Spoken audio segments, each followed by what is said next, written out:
ओम नमो भगवते वासुदेवाय नमः। नमस्कार दोस्तों, आप सभी का मेरे YouTube चैनल मायरा बॉयज़ में हार्दिक स्वागत है। आज की इस वीडियो में मैं आपको सुनाऊंगी कार्तिक महात्म कथा का 17 और 18वां अध्याय। भक्ति से भरे भाव, हे हरि में मन उपजाओ। 17वां अध्याय, कार्तिक कृपा दृष्टि कर जाओ। उस समय शिवजी के गण प्रबल थे और उन्होंने जलंधर के शुंभ, निशुंभ और महासुर, कालनेमी आदि को पराजित कर दिया। यह देखकर सागर पुत्र जलंधर एक विशाल रथ पर चढ़कर, जिस पर लंबी पताका लगी हुई थी, युद्ध भूमि में आया। इधर जय और शील नामक शंकर जी के गण भी युद्ध में तत्पर होकर गरजने लगे। इस प्रकार दोनों सेनाओं के हाथी, घोड़े, शंख, भैरी और दोनों ओर से सिंहनाद से धरती त्रस्त हो गई। जलंधर ने कुहरे के समान असंख्य बाणों को फेंककर पृथ्वी से आकाश तक व्याप्त कर दिया और नंदी को 5, गणेश को 5, वीरभद्र को एक साथ ही 20 बाण मारकर उसके शरीर को छेद दिया और मेघ के समान गर्जना करने लगा। यह देख कार्तिकेय ने भी दैत्य जलंधर को अपनी शक्ति उठाकर मारी और घोर गर्जन किया, जिसके आघात से वह मूर्छित हो पृथ्वी पर गिर पड़ा। परंतु वह शीघ्र ही उठा पड़ा और क्रोधविष्ट हो कार्तिकेय पर अपनी गदा से प्रहार करने लगा। ब्रह्मा जी के वरदान की सफलता के लिए शंकर पुत्र कार्तिकेय पृथ्वी पर सो गए। गणेश जी भी गदा के प्रहार से व्याकुल होकर धरती पर गिर पड़े। नंदी व्याकुल हो गदा प्रहार से पृथ्वी पर गिर गए। फिर दैत्य ने हाथ में परित ले शीघ्र ही वीरभद्र को पृथ्वी पर गिरा देख शंकर जी गढ़ चिल्लाते हुए संग्राम भूमि छोड़ बड़े वेग से भाग चले। वे भागे हुए गण शीघ्र ही शिवजी के पास आ गए और व्याकुलता से युद्ध का सब समाचार कह सुनाया। लीलाधारी भगवान ने उन्हें अभय दे सबका संतोष वर्धन किया।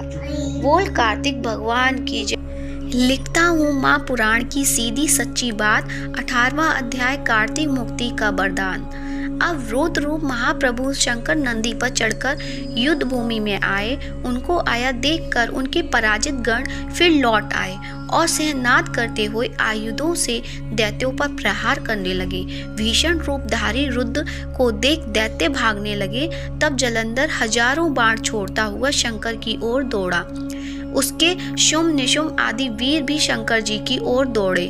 इतने में शंकर जी ने जलंधर के सब बाण जालों से काट अपने अन्य बाणों की आंधी से दैत्यों को अपने फरसे से मारा। खड़गोरमा नामक दैत्य को अपने फरसे से मार डाला और बलाहक का भी सिर काट दिया। घसमर भी मारा गया और शिवगण चिशी ने प्रचंड नामक दैत्य का सिर काट डाला। किसी को शिवजी के बैल ने मारा और कई उनके बाणों द्वारा मारे गए। यह देख जलंधर अपने संवादिक दैत्यों को धिक्कारने और भयभीतों को धैर्य देने लगा, पर किसी प्रकार भी उनके भयग्रस्त दैत्य युद्ध को न आते थे। जब दैत्य सेना पलायन आरंभ कर दिया, तब महाक्रुद्ध जलंधर ने शिवजी को ललकारा और 70 बाण मारकर शिवजी को दग्ध कर दिया। शिवजी उनके बाणों को काटते रहे, यहाँ तक कि उन्होंने जलंधर की ध्वजा, छत्र और धनुष को काट दिया। फिर 7 बाण से उसके शरीर में भी तीव्र आघात पहुंचाया। धनुष के कट जाने से जलंधर ने गदा उठाई। शिवजी ने उनकी गदा के टुकड़े कर दिए। तब उसने समझा कि शंकर मुझसे अधिक बलवान है। अतएव उसने गंधर्व माया उत्पन्न कर दी। अनेक गंधर्व अप्सराओं के गण पैदा हो गए। वीणा और मृदंग आदि बाजों के साथ नृत्य व गान होने लगा। इससे अपने गणों सहित रुद्र भी मोहित हो एकाग्र हो गए। उन्होंने युद्ध बंद कर दिया। फिर तो काम मोहित जलंधर बड़ी शीघ्रता से शंकर का रूप धारण कर वृषभ पर बैठकर पार्वती के पास पहुंचा। उधर जब पार्वती ने अपने पति को आता देखा तो अपनी सखियों के साथ छोड़ दिया और आगे आई। उन्हें देख कामातुर जलंधर का वीर्यपात हो गया और उसके पवन से वह जड़ भी हो गया। गौरी ने उसे दानव समझा। वह अंतर्ध्यान हो उत्तर की मानस पर चली गई। तब पार्वती ने विष्णु जी को बुलाकर दैत्य धन का वह कृत्य कहा और यह प्रश्न किया कि क्या आप इससे अवगत हैं? भगवान विष्णु ने उत्तर दिया, आपकी कृपा से मुझे सब ज्ञात है। हे माता, आप जो भी आज्ञा करेंगी मैं उसका पालन करूंगा। जगत माता ने विष्णु जी से कहा कि उस दैत्य ने जो मार्ग खोला है उसका अनुसरण उचित है। मैं तुम्हें आज्ञा देती हूँ कि उसकी पत्नी का पतिव्रत भ्रष्ट करो, वह दैत्य तभी मरेगा। पार्वती जी की आज्ञा पाते ही विष्णु जी उसको शिरोधार्य कर छल करने के लिए जलंधर के नगर की ओर चले गए।